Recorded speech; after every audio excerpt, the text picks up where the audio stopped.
talk this. It's dangerous to podcast alone. I'm your quality over quantity, but also not even really that high quality host, Madelyn. I'm your games host, Emma. And welcome to the show. Can you believe it? It's Indigenous Peoples Day weekend. Mm-hmm. Which means it's been 6 weeks since our last 6 weeks of gaming podcast, which means it's time for our Save Data side quest, where we talk about what we've been playing. Madelin's just shocked it's been 6 weeks is all. I really am. It's October? Yeah. No, it's not. Yeah, it's October. The next time we're doing this, is the next time we're doing this Thanksgiving weekend? I don't know. Well, you're talking about one of your 10,000 games. I'm going to space out and count the weeks until... Aw, gee, thanks. Yeah. I think it's before Thanksgiving. That's worse for me, frankly, but that's okay. That's okay. The big pre-Thanksgiving working weekend for me. Mm-hmm. NBD. Mm-hmm. Still, though, only 6 weeks till that. Disaster in my life. Anyway, listeners, thanks for tuning in. Save Data is super fun, but as Emma and I discussed in our pregame call, she's got a lot more games to talk about than I do this week. This next 6 weeks is really going to be the one where I, get back and I finish some games. I'm I really excited. thought this 6 weeks I'd come in and I'd be like, I finished this game, I finished that game, I've got some stuff, but I have been watching too much Mob Psycho. It's Understandable. Really the long and the short of it. And Bake Off has taken over my Fridays. So some of that gaming time. And I have to let Cookway Boyfriend play Fire Emblem for 3 hours a day on the television. So understandably. Definitely understandably. So I'll talk about that stuff too. But Emma, kick us off.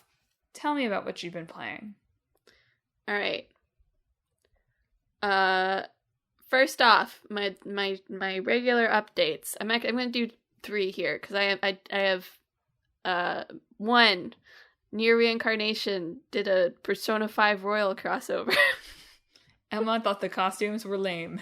They were just the normal costumes. I wanted them to have costumes. That's all. Emma wanted butts out.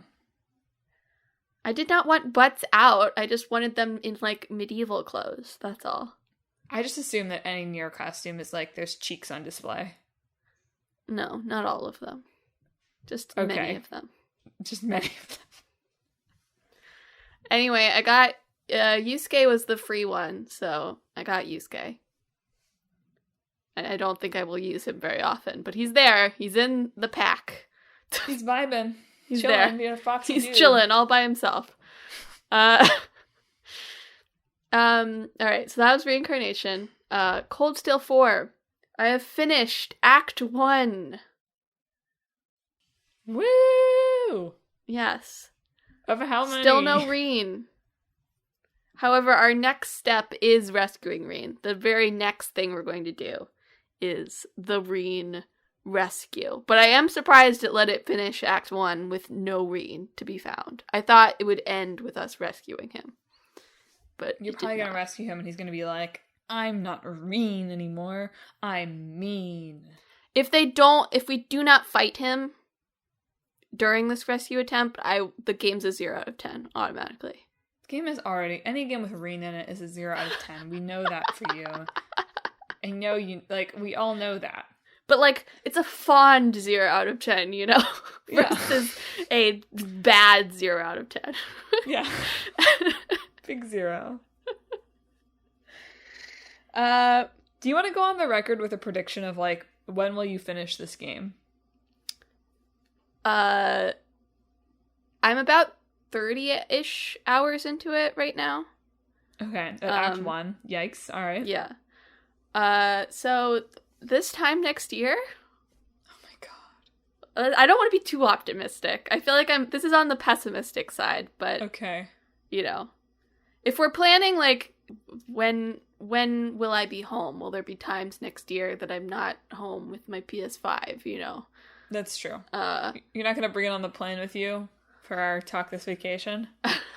No. No Talk This Vacations will involve the PlayStation 5. Do you think in first class you could, get the flight attendants to help you set up the PS5 on the little, seat back? I don't think so. I don't think they would help you with that. They wouldn't even like be like, yeah, you can do that. I don't think so. Disappointing. I 0 out of 10 jokes aside, I am still enjoying this installment. As with all of them, it really needs an editor. Like, there's just too many characters and they all have to say something, you know? So, like, they're like... My Hero Academia syndrome, huh? They're like, you got, like, 3 major bosses, and they're all like, we're gonna fight you now, but they all have, like, their own arcs going on, so everybody has to have a conversation before the fight. I'm like, let me beat them up, please. Can we have, like, interludes during the fight would be fine. You know, if they wanted to be like, oh, you've done a couple of turns, now there's a little conversation, you do another couple of turns. But they've just, like, put them all in front and all in back. And it's like, this is dragging so hard right now. So that's my main complaint for this game, is that there's too many characters and they all have to say something. But anyway, another... at least probably 60 hours to go, so look forward to more Cold Steel 4 updates.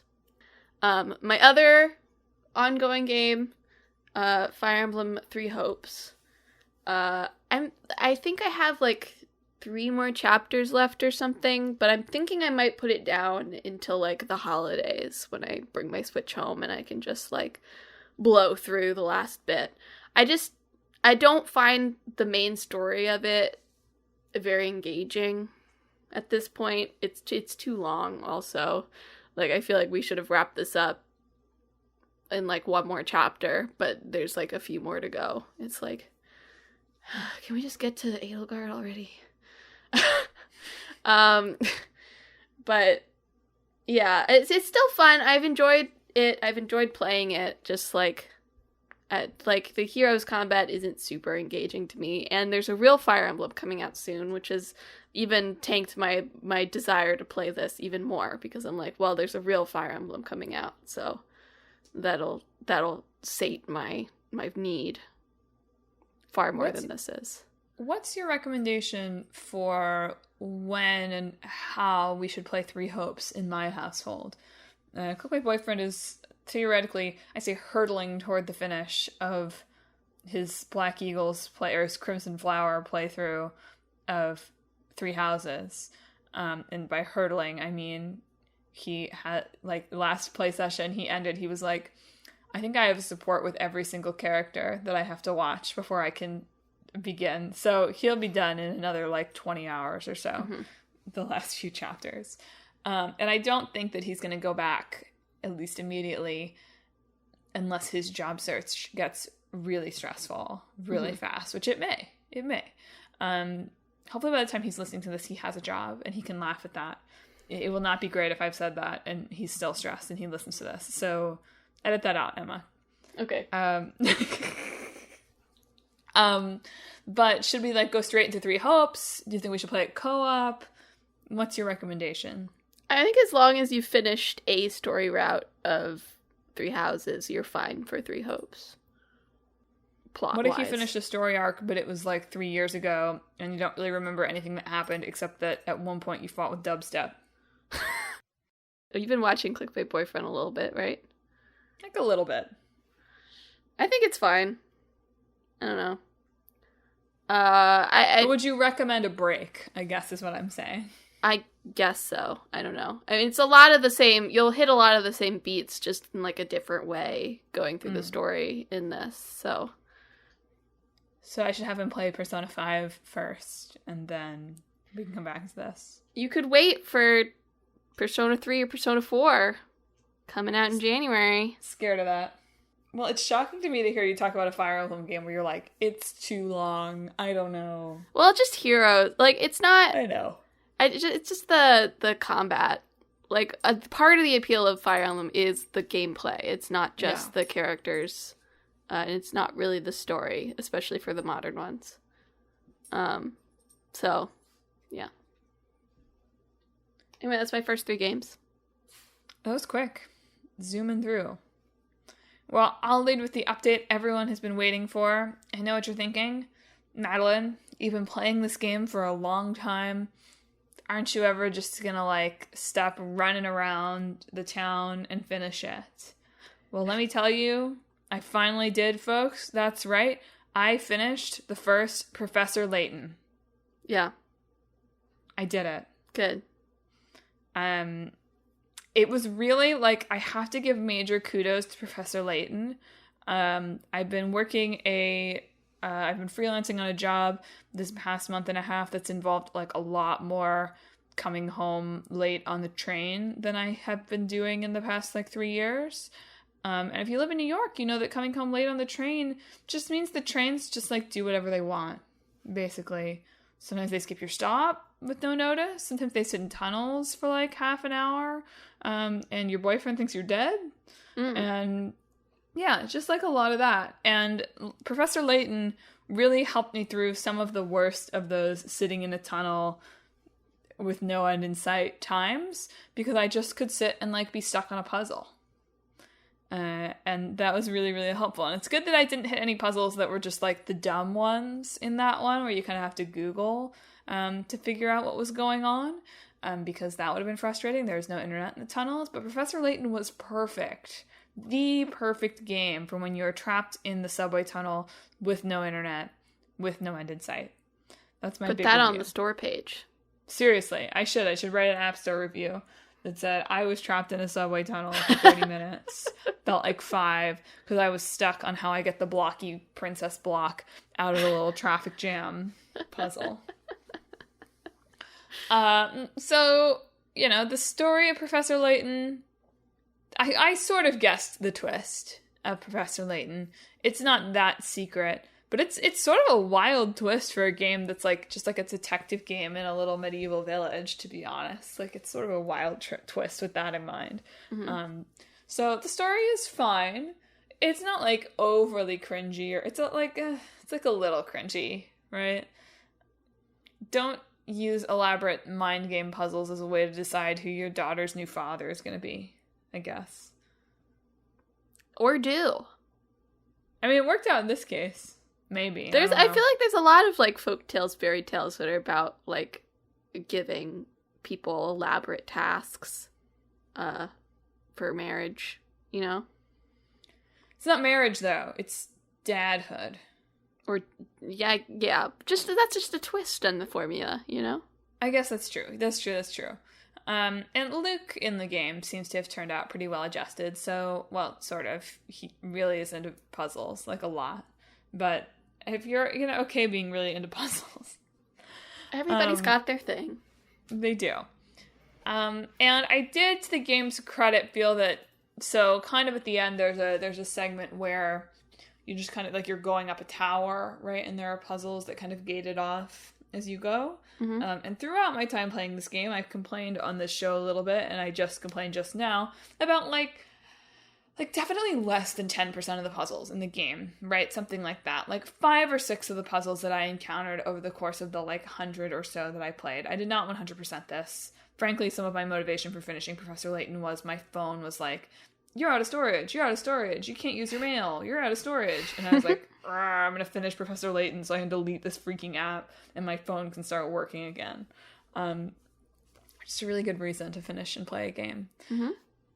But, like, yeah, there was, like, 5 or 6 games that were just, like, this isn't a mind puzzle or a logic puzzle or even really a riddle. It's just, like, stupid.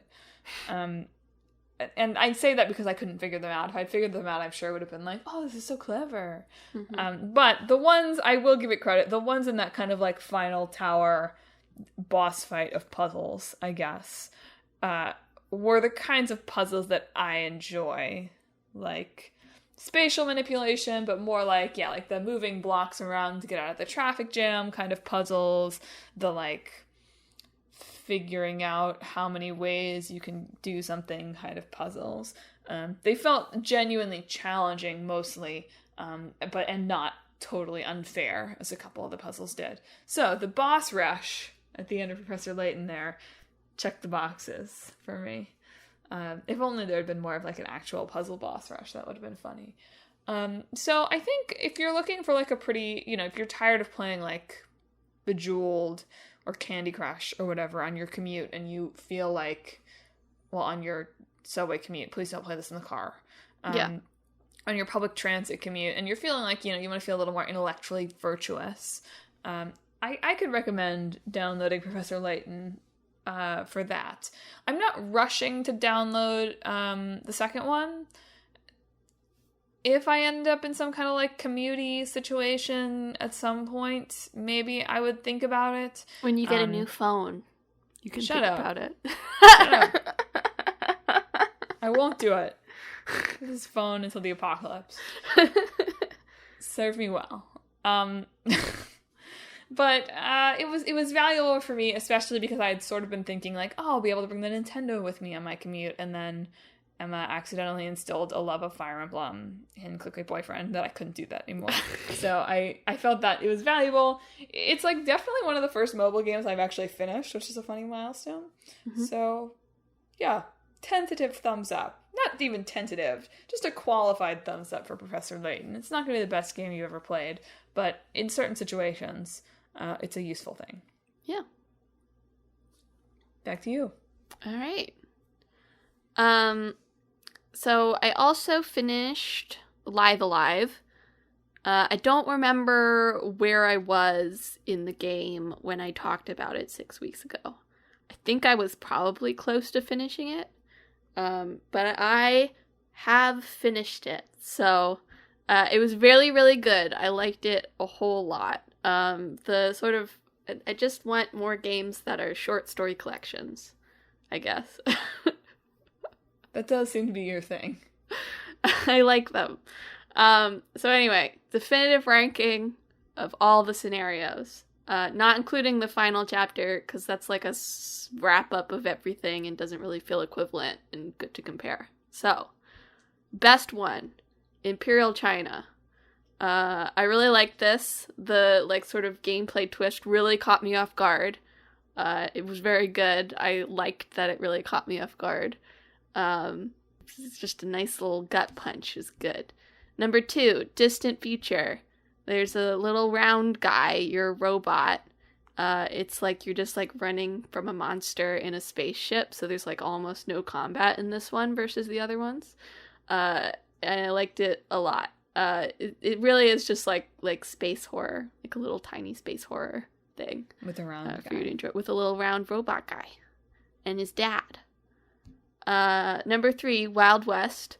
The gimmick in this one I might have talked about is like you're collecting things so that the townspeople can lay traps for the outlaws that are coming for them the next day.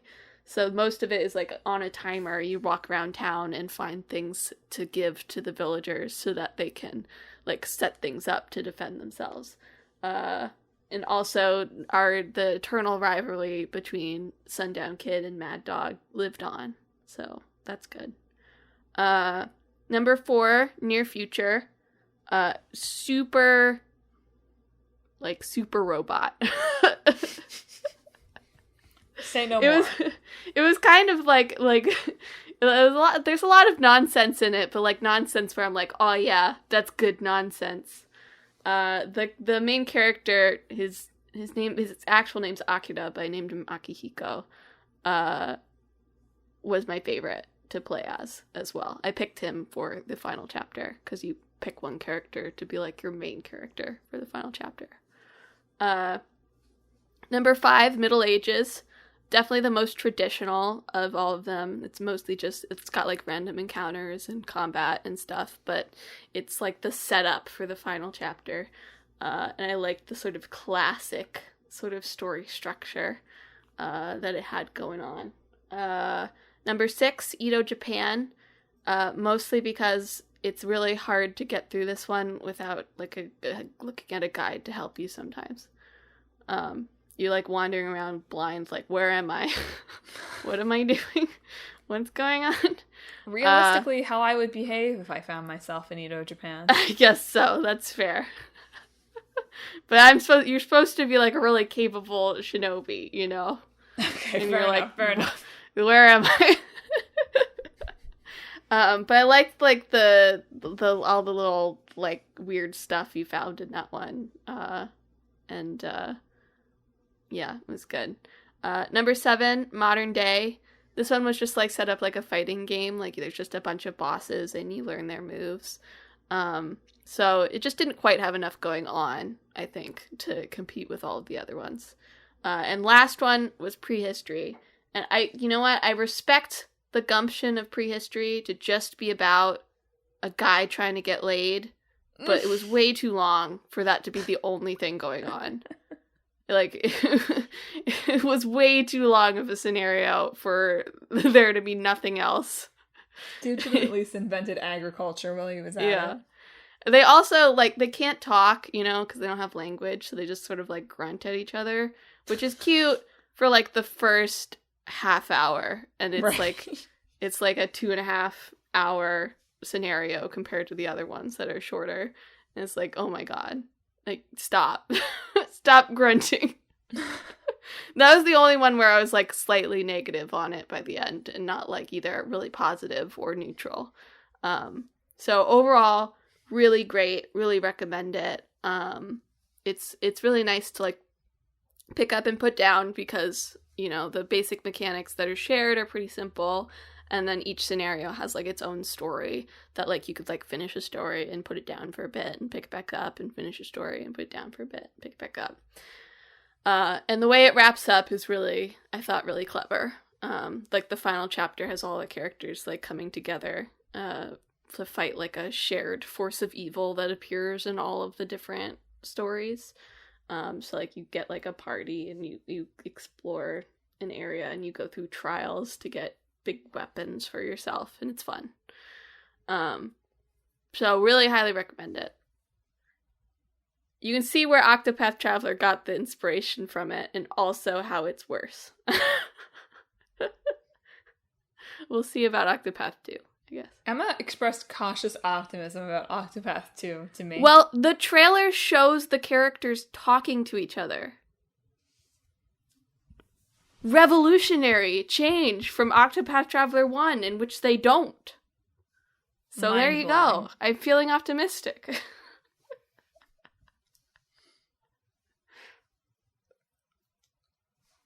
Right, I have to give another one. I forgot. Okay. Yeah, you have 10,000 games. I also played If Found, which is a really short visual novel where you're, like, erasing things to tell the story. We played a demo of this, right, at PAX? Yeah, we played a really short amount of the demo at a PAX one year, like the first PAX we went to, maybe. So I liked it. You know, it's a really, like, a very specific, personal. It's about being trans in, like, a really small Irish town. So it's very specific and personal, like I said. But it's got really nice artwork. There's, like, this overlapping story about, like, an astronaut and a black hole that I sort of didn't quite get. It didn't feel like it quite lined up with the main part of the story. But it was also enjoyable on its own. I struggled to see what it was going for with the overlap a little bit. Like, I sort of saw it at the end, but I felt like it maybe didn't come together quite right. But hey, it's just a really short, I think it was maybe like 2 hours to read through it. And you just erase each picture or each page of this character's journal to sort of go through the story that has been experienced up to that point. And it's an effective way to, like, go through the feelings that the character is feeling, I guess, like, represent it with an element of gameplay, even though it's a visual novel. So if you're looking for something short, like a short story to go through, it's good. Big short stories, month and a half for you, huh? Yeah, I have a lot of short story type games, actually. All right, but back to you. All right, here's my Ask the Listeners question.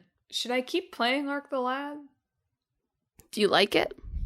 I liked the stuff I played for the podcast, you know, in, like, a retro kind of way. Why not?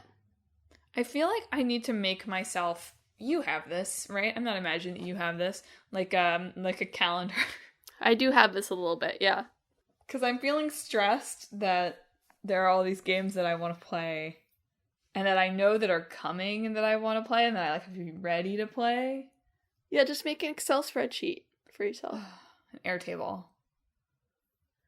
Whatever. Make a whatever for yourself. I just have like a section where I'm like, these are the games I'm playing now. This is like my goal finish date for these games. And then I have just a list under them of like games that I'm interested in and their release dates. So that I can keep track of that a little bit better. Like, I feel a lot of guilt that I still haven't played The World Ends With You 2. I know it's not called The World Ends With You 2. Neo. Get it for Switch and bring it home over the holidays. I guess Clickbait Boyfriend might want to watch it. I don't know. But I want to watch. I'd watch you play it, is what I was trying to say. I'll have to think about it. I just have to think about what to do. There's that. It's like, the Cult of Lamb looks like something that I would probably enjoy. Mm-hmm. I've had Kentucky Route Zero on my computer for like 4 years, and I think I just need to rebuy it on a platform, on a console, and play it there. Like, we were enjoying, like, Lego Star Wars was fun. If I can get over the fact that there's way too much content, like, I want to finish that. I have all this other Arceus stuff that it's getting overwhelming for me. I feel like I'm not making progress. Well, I feel like at least making a list of, like, games that you're playing right now so that you can, like, see them all at once could be helpful for being like, okay, I want to keep playing this. Or also making, like, a wish list for yourself, like, games you really are wanting to play. I just feel like the death of my PlayStation 4 earlier this year just, like, threw off my gaming mojo in a way that I've not quite recovered from. I'm gonna be perfectly honest. Yeah. So I just need to, like, get myself... This is so bad. We can tell we're going into the time of year, right? Where it's like, I'm going to be very busy. Like, I'm looking at my work calendar and I'm like, I have to be on top of it. And so now my brain has to be in that mode for everything. So I'm like, I have to have a gaming calendar so I can get everything done that I want to get done. It's so embarrassing. Like, it's so embarrassing how me that I am sometimes. I do this too. It's not just you. I know. Oh, but Emma, I have, like, notebooks and notebooks of to-do lists that I keep. They're like my diaries. Like, I can't take that and put it into games because I want to. So that's really more. It's like I did play Ark the Lad. You can go back and listen to that podcast on Ark the Lad if you want to hear more about it. It's a fun throwback of a JRPG. I like the kind of, like, isomorphic, it's not even isomorphic, the, like, weird diagonal circular combat thing. That was fun. So, like, maybe I'll go back to it. I don't know. I'm dreaming this evening gig that I have ends, like, this is the last week of it. And so it's like, will I suddenly have just an unbelievable amount of free time? Or will immediately responsibilities seep in? I don't know. Tune in to the next 6-week episode to find out. Or do I have to play all of The Last of Us by next week? I think you can cheat. You can cheat on that. It's okay. I'm just kidding about that. I'm like, spoiler, the next thing I'm going to talk about is Judgment. Can you believe I'm talking about Judgment for, like, the billionth podcast? I thought for sure I would have Judgment finished for this one, and I don't. I just keep running around doing errands for Noodlemen. Like, what am I doing? Okay. That's the gamer guilt part of the show. Back to you. Okay. Speaking of short story games, the new Voice of Cards came out, and I played it all. I love the Voice of Cards games. I see people getting, like, a little bit sick of them, or they just want Yoko Taro to work on, like, a bigger game, but I don't think this is... I don't really think this is all he's working on, considering they have him locked in a dungeon right now. Yeah. As according to his Nier on Switch, little post that he put, you know, he's locked in the Square Enix dungeon. But I really like them. They're not, like, anything, like, revolutionary, but they're, like, the best versions of themselves, I feel like. Like, I played them and I'm like, that's a little perfect little game, you know? It's wild that this is, like, your Call of Duty or your, like, Madden, right? It is! Like, I don't care if it changes too much. I just like it. I gotta get the new edition. They do, each of them has had different, like, gameplay things. So this one's called Beasts of Burden. And the added gameplay gimmick for this one is you don't learn skills, like, as you level up, but you capture monsters in these in-universe cards that you have.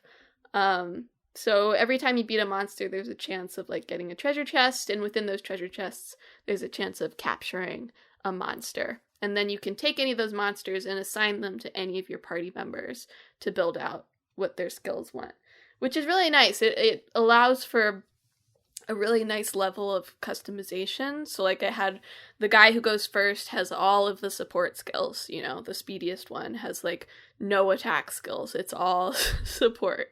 And then I gave, like, big damage to my main character, all the elemental stuff to Legol, and, like, stuff that cost a lot of, like, skill points to, oh god, what's her name? Trallis, who goes last, because she's the slowest. And it worked really well for combat. I was like, this is really good.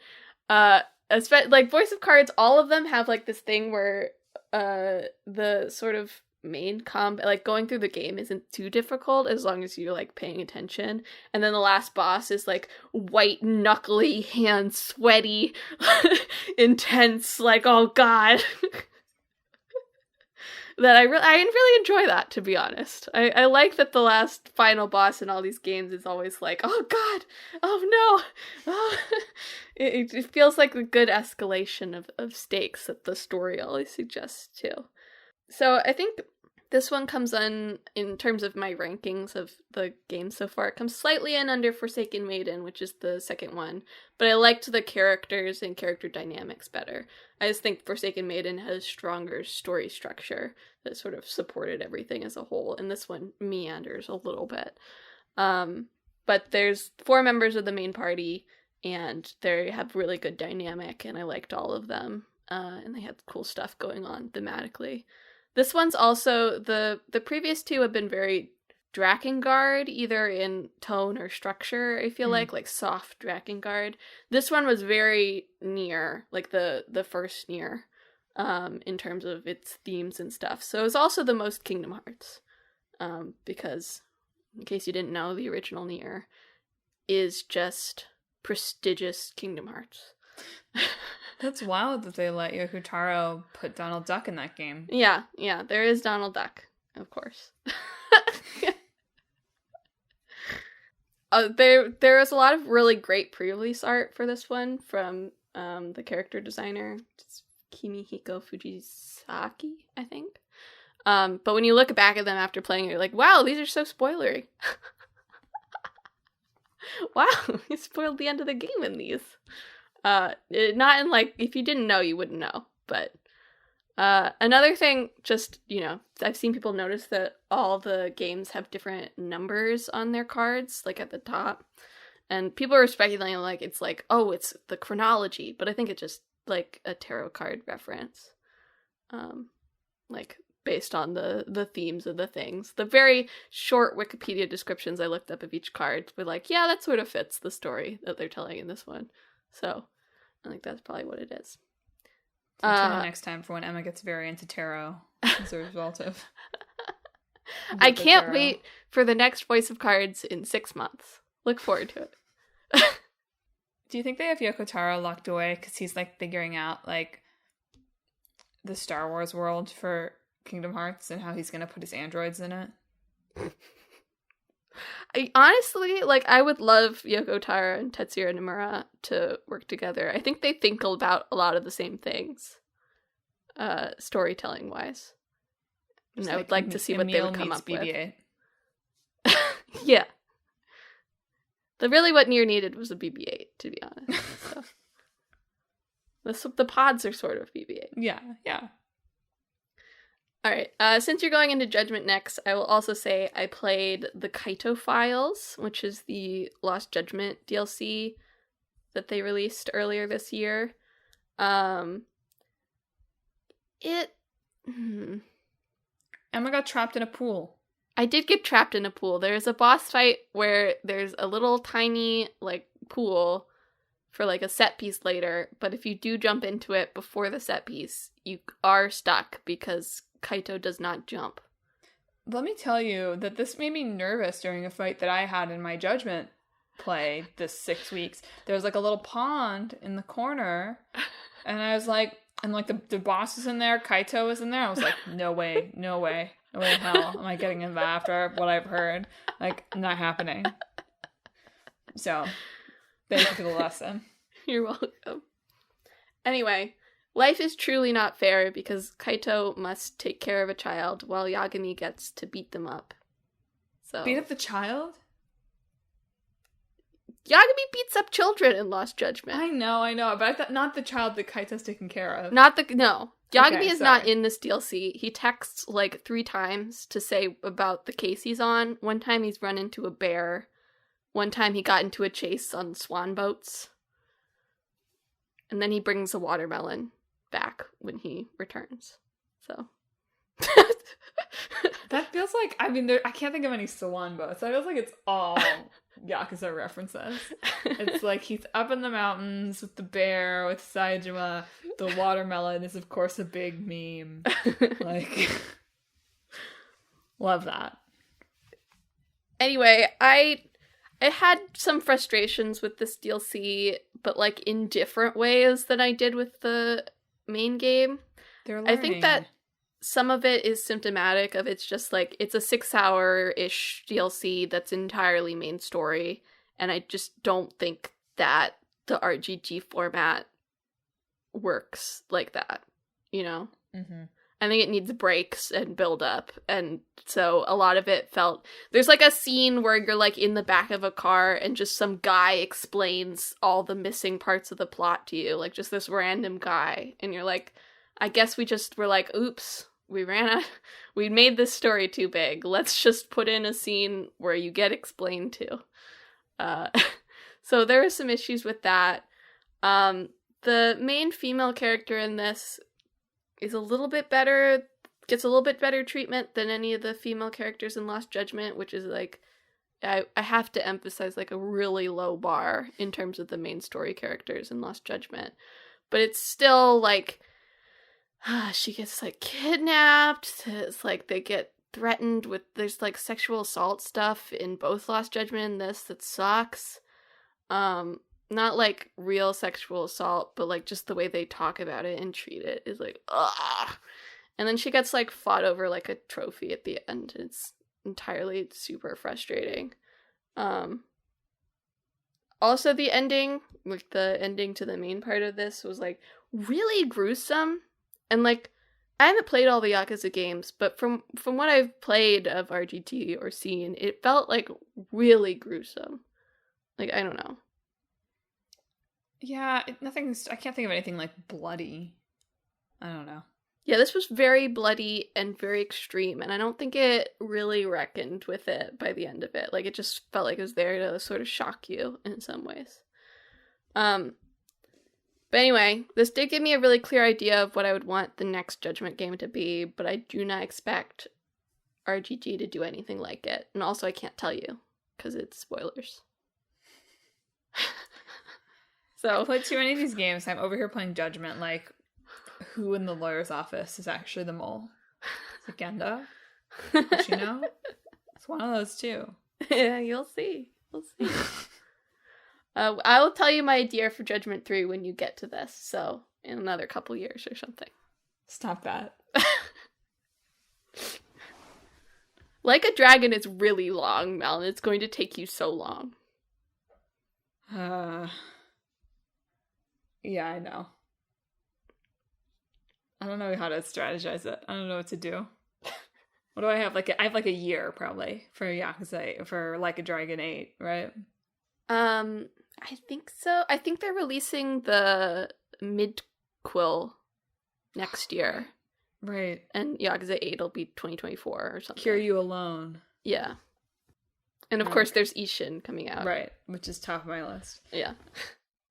Yeah, so definitely the RGG showcase and the PlayStation Direct added a new sense of urgency to my Judgment playthrough, which I actualized by being like, but I have to eat all the dishes at the restaurant so I can get the points every time I get hit. Yeah. So yeah, I'm really buddies with everyone. I finally got to see the butt guy, the famous butt Phantom of the Opera guy. Good. You've seen that. I mean, I'm sure you did that side quest. Yes, I did see that side quest. Yeah. Green grab everywhere. Yeah. So that's great. I found all the QRs, so I never have to hear that annoying diddle-doo, diddle-doo. I did not find all the QRs. I did not bother. Well, it's not that I it's not so much that I was like so motivated to find them all, but I was so sick of hearing the alarm that I was like, I got it. Like, anytime it went off, I was like, I have to find this so that I don't have to listen to this alarm every time I walk up Pink Street or whatever. Okay. So that was motivational. But I really am liking the story of Judgment. I really wish that they would stop making me tail people. Yes. I'm sick of tailing people. I don't mind the search for clues stuff. The search for clues stuff isn't like annoying and not like fun really, but it's fine. The tailing missions go on like 3 times as long as necessary and often feature me sprinting back as they look at me to hide behind a like sign. Yeah. So I just think they either needed to be more difficult, which I don't think I would love, but I would at least sort of respect, or they just need to be shorter. Yeah. And just like a nod to like, he's a detective, but we don't really care. Yeah, I will say in Lost Judgment and Kaito Files, they've revamped it and then like don't use it. It's so funny. Like, it starts with one and you're like, wow, tailing's better now, and then you never do a tail mission ever again. Look, I think that's probably for the best, if I'm being honest. Yeah, I'm finding the story really engaging, even if, like, I did, I may have even said this last time, I did guess the, like, you know, what's up with the AD, the Outta Tech 9, whatever, way before Yagami got there. It was pretty obvious. Mm-hmm. I think it's pretty obvious, too, that, like, obviously this guy that he defended, like, here's my prediction, right? Sure. Here's my prediction. Here I am. Here's where I am in the game. We're going to defend my evil cop, not evil cop, my dirty cop buddy is now the prime suspect for killing my lawyer ex-colleague. And I have to defend him. I don't know anything about it, but I have to say yes, because Yagami can only take cases that he absolutely has to lose, apparently. But I think that, I mean, I don't know, I can't figure out who the mole is. I think it's Genda. I really think Genda's the mole. He was too supportive of me. He's been too permissive of me doing this. But I think that, well, obviously the guy from Yagami's case 3 years ago, who was killed there, the old guy who was killed in that case, definitely the problem was he had taken this drug and it was not working and it was gonna, like, he was gonna mess up the data, so they had to kill him. That's crystal clear to me. But I can't figure out, the mole can't just be the guy, like the ratty looking research guy from the center. So I'm not sure who it is yet. I would like for it to be Daigo Dojima, to be honest. But I'd like for it to just I'd like for it to be oh my god, why is his name gone? Where is the cop from Yakuza in all of this? I really feel like he should make a cameo. Date. Is it Date? Yeah. Yeah. I really feel like it's a waste that they didn't have Date cameo in this game, but it's okay. It's also a waste they didn't have the cop from 4 cameo in this game, but he's dead. Would be hard then. Yeah. So I'm really pulled in 2 directions on this game because I am quite engaged in the story and want to find out what happens, but yeah, I am also just numbers go upping the side quests. Mm-hmm. There's too many. There's so many. I mean, there's always too many. But there's just so many.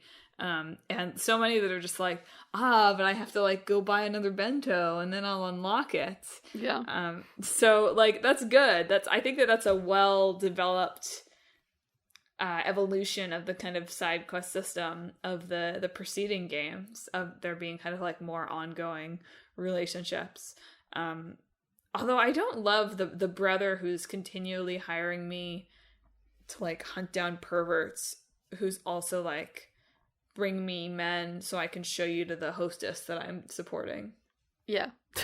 Like, there's just a little bit of disconnect, and I'd like a little more connect.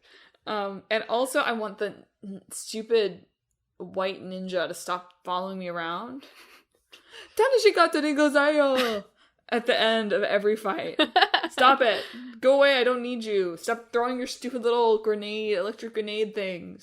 Should I punch some people? No, Ryan. I hate him. I love Ryan. Ryan has really overstayed his welcome. Because he just follows me around everywhere, and I get that little at the end of every fight. I'm like, go away. But, you know, still good stuff. I really will have it finished. Next time I'm going to finish it. I'm and excited. Yakuza 7. No, I'm just kidding. And wow. Ambitious. No. I'm definitely going to finish it. How many chapters does it have? Don't say 18. I don't know. Do you want me to look it up? I do. Because I'm worried you're going to be like 22. And I'm going to be like, A just prologue kidding. and 12 chapters. Okay. I'm either at 8 or 9, so that's good. I feel better about myself. Sometimes the Yakuza games are like upper teens. Yeah. So I was like, if there's going to be like 4 more twists here, I'm not ready. Oh, and I loved that I got to dress up my hostess again. Yeah. Although they didn't play the classic song from Zero, so yeah, kind of a waste. Back to you. All right, my last 2 games. Woo! Do you have one more? Or was judging I have one more. You have one more. Awesome. Okay. I got Xbox Game Pass again. Oh my gosh, it's back. It's back. I'm back on my Xbox. I played Beacon Pines, which is like, it's like a choose your own adventure book, but video gamed, like literally. Okay. So the premise is there's like an author, like it's like a magic book, and there's an author in it who's trying to find like the correct ending for her story. And so by finding these charms within the story at certain points, you can branch it, and like end up in different scenarios. So it's like it's a basic like choice-based game, but with like it's very choose your own adventure book, like in its framing, I guess. So it's about a small boy deer named Luca, who lives in this town of Beacon Pines, that has a whole bunch of odd mysteries going on. It's like a company town.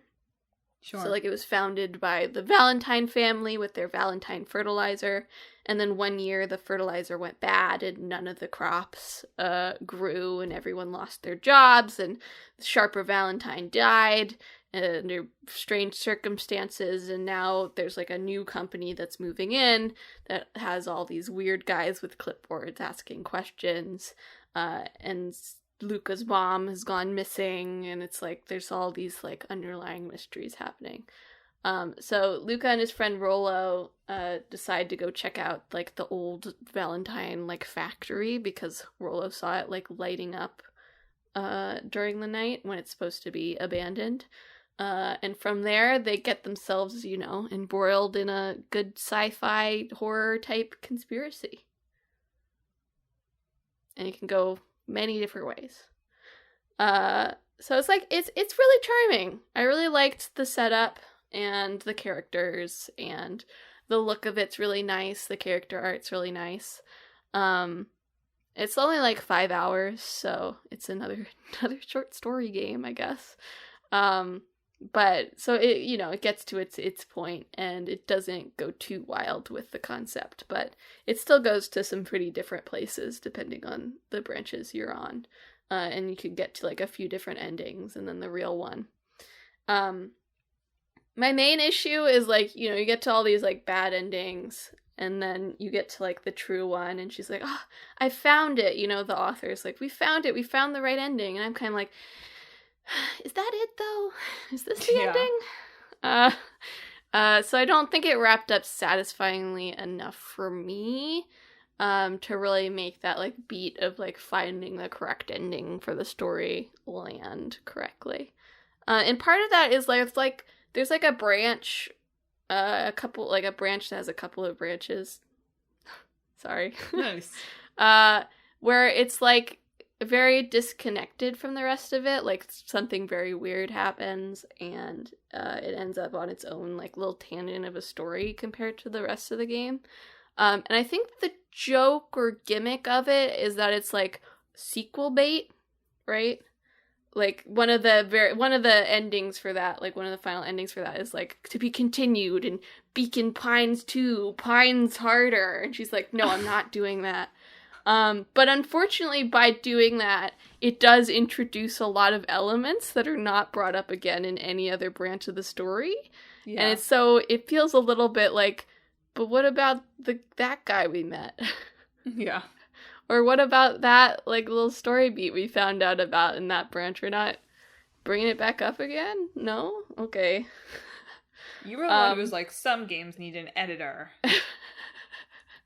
They do. They do need an editor. But and then it does end with sequel bait. Which also feels like it's like, okay. It ends with, like, a 10 years later flash forward. It's like, aren't you undercutting your own joke here? What are you doing? Yeah. But it's still overall really charming, and it's, you know, it feels like it's sort of Stranger Things-esque, but without going so, like, long as Stranger Things is gone. Feels like season 1 of Stranger Things. Okay. And then it's, like, done, you know?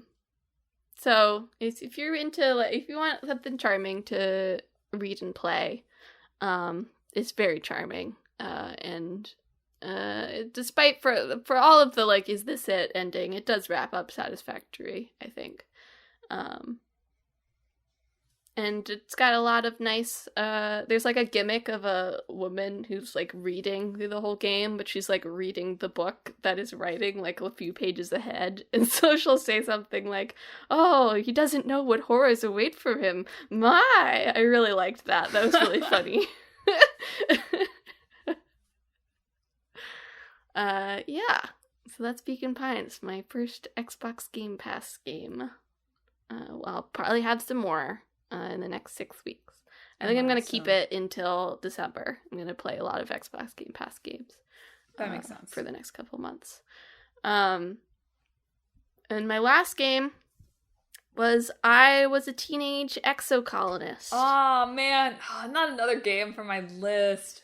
It was we played this at the most recent PAX. I hadn't really heard of it before. And I really liked what we played of it. And so I got it. I got it for PlayStation. It is also on Switch, but I'm very glad I did not get it for Switch because I would still be playing it.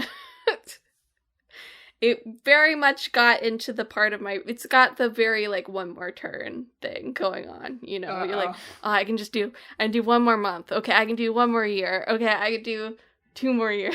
Uh-oh. I can just finish this part.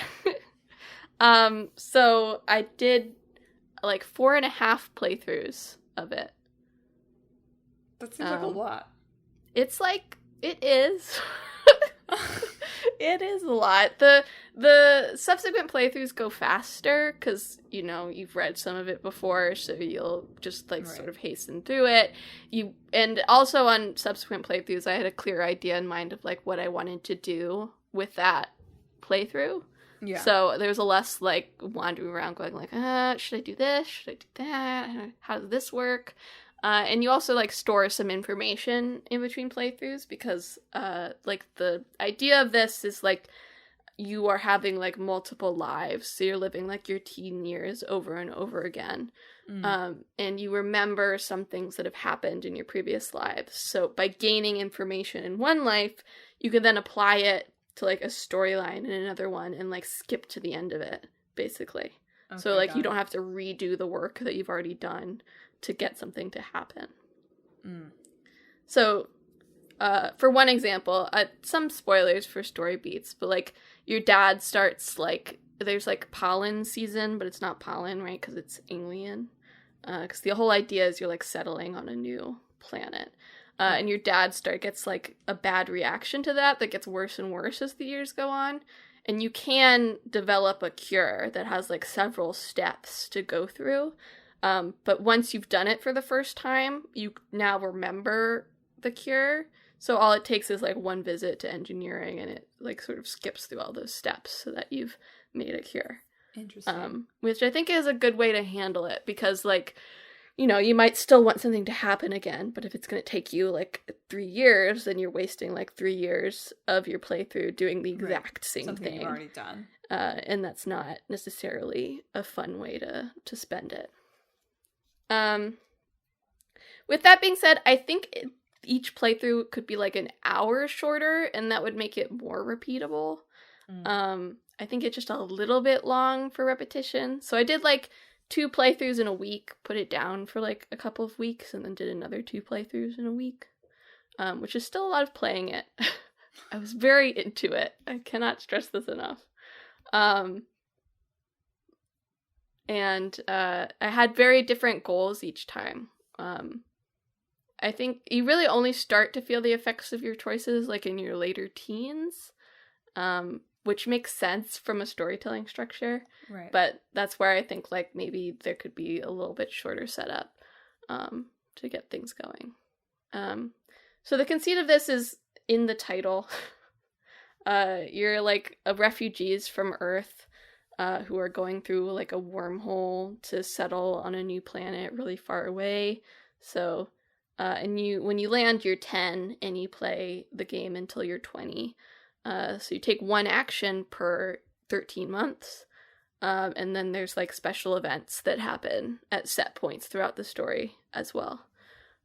So you build out, like, your character stats, you build out your friendships, you gain memories. There's, like, a card playing aspect where you use memories to pass challenges, and that's sort of how it works. And I really, really liked it. It was great. Like I said, each of my 4 playthroughs were really different because I went into them doing really different things. So on my first one, I found out, like, a lot of, like, the secrets of the world because I went in on, like, one character and sort of neglected all the other characters. So I did more of, like, a general friendship run. And then I got, like, the best ending, quote unquote, and then I did, like, the evil route, quote unquote, I guess. I think my first one and the evil route were the most interesting because they were, like, the most different from each other. I do think it maybe doesn't really grapple with the colonist idea of its title as much as it could. It's complicated, right? It's a complicated thing, especially when you're, like, abstracting it in sci-fi. Like, you've come to another planet, and there's life on that planet, but it's native to the planet. You're the aliens coming in, I guess. And I feel like there is a best ending that's, like, living in harmony with it. That's very hard to get. Like, it has a lot of, like, checks at the end to ensure that you get it. But, like, even doing, like, the conquering route, which is, like, the evil route, it didn't really feel like a bad ending, if that makes sense. Like, it didn't really, like, it makes sense it doesn't frame it that way because it's from your perspective, and if you're doing that route, like, that's how you feel about it. But, like, there's not really any consequences to, like, taking over the planet in a way that's, like, I don't know what they should have done, but it does feel like they maybe didn't, they needed to be a little bit more grappling with, like, the colonist part of the title. That's, like, my one critique of it, I think. But generally it's really fun, and has a lot of really fun scenarios and storylines that you can hit on. And I really enjoyed it. And if you like stuff with lots of reading and lots of stat building and relationship building, you will really like this. I'm never going to get through my list. Too many games. Okay, well, on what I think is at least a somewhat similar note, my final game for this podcast is continuing to play Citizen Sleeper from last week's show. So I played a bit more, not like a bunch more, because it's not that long of a game, but I played more since the show. I'm continuing to really enjoy it. Similarly, right, if you haven't listened to that show yet, or if you didn't listen to Emma talk about Citizen Sleeper on one of either the last side quest or the one before that, right? Mm-hmm. You're like you used to be a person, or someone like you used to be a person, but they went to sleep and had their consciousness cloned to work off some debts, right? And so then you escaped, and now you're living on this like space station thing, basically, and doing all sorts of gigs and making pals.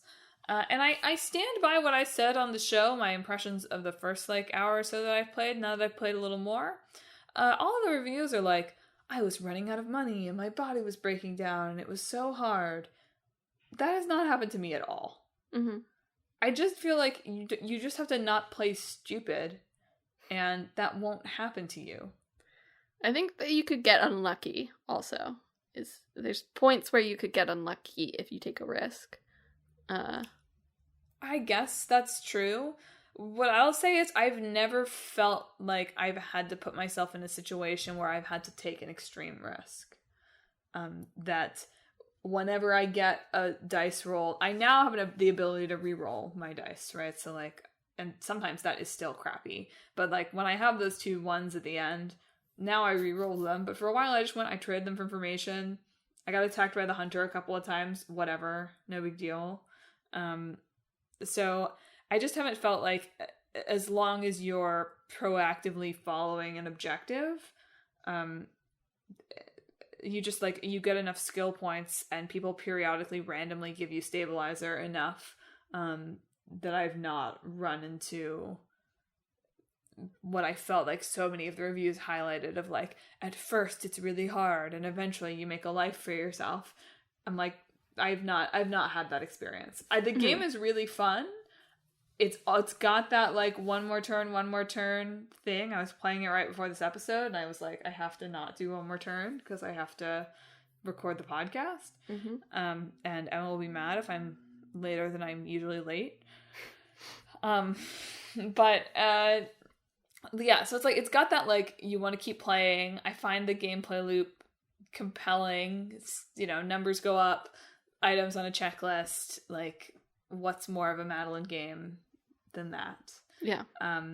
But I am not feeling like I'm getting the like urgency of being like, I'm a freelancer barely making ends meet. I'm like, no, like I don't have like extra coins most of the time really, but I've been able to like unlock all my passageways. I bought a ship mine stuff when I needed it. Like, it's all been okay. I also want to say that at one point, and I think I now have a quest that I can start that will genuinely be like time locked with consequences. But at one point, with my vending machine pal was like, uh-oh, this killer program's gonna kill me, hurry. But there didn't actually seem to be any, like, I think I could have waited as long as I wanted. Some of them, yeah, you should be able to see on your drive if there's a timer. Yeah, exactly. So I was a little confused by that. I was like, this is one area where it's like, I could have felt like there was a little more consequences, especially because, and I feel like this would have really served the potential message of the game. It was just totally random when I was able to complete that quest, at least part of it. You just have to complete that quest, you have to get some encrypted keys, and to get those keys, you have to have certain dice rolls. And so I feel like there could have been, like, that would have been an interesting message. Probably one that would not have sat super well with players, because it would have just been like, there's not much you can do, it's kind of unfair. But there would have been an interesting message to being like, oh, you didn't happen to roll a 5 in 3 turns? Well, your friend is dead. Like, I don't think I would have liked that, but that was, I thought, if not a missed opportunity, an interesting choice. But lots of charming characters. It is a lot of text. Yeah. I can't figure out why this particular game feels like so much text to me. I think it's because it's so narrow. Maybe that's what it is. It's like a column, and so the paragraphs are like really long. Maybe they look really long because of how they're spaced, essentially. And I don't know if it's like, I just feel like a lot of games have a lot of reading and you don't really think about it. So I can't quite put my finger on why this particular game, I feel like I'm like thinking about how much reading there is. Again, that's not detracting from my experience. It's just more of a note of I'm noticing myself being like, wow, this is a lot to read. Yeah. In a way that I don't in like Fire Emblem, even if you put it on mute, right? Like, yeah. Wow, this is a lot to read. But yeah, I've like leveled up all. I will also say, man, the thing you pick at the beginning like does not matter. I guess I used my beginning skill a lot in the beginning. Maybe I'm just great at this game. I don't know. Maybe I got really lucky rolls in the beginning and like whatever. I mean, the fact that I was like one of the first drives like of the guy who like fishes you out. There's like a drive that's timed that I didn't get to do because the skill I needed was the one I had the -1 on. Oh. So like I just didn't have the rolls to do that in the time period that I had. So I just abandoned it after a while when it became clear that it wasn't going to happen. When you're like breaking down a ship, right? Yeah. Yeah. Of like finding out more about it. I couldn't do that because that was the skill that I had the -1 on. So I do remember that impacting my early game. That's fair. I used my very first skill point to unnegative my negative thing. I don't think I got a skill point at that point, so... That's fair. I mean, I don't remember when I got it.